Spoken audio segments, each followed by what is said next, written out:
Hey guys, welcome to Tech Team channel. Hope you guys having a great day. In this video I'm gonna show you how can you turn on input camera on Roblox. So first of all, just go to your Roblox app.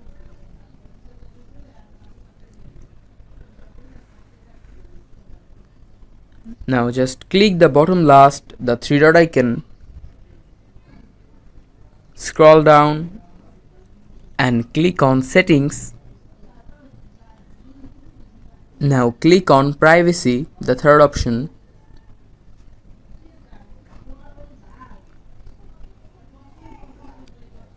Now again scroll down and here you can see camera input option. Use camera to animate your avatar with your movement. Just click it to turn on. Click on enable and that's how you can turn on input camera on Roblox. So guys, that's how you can do it.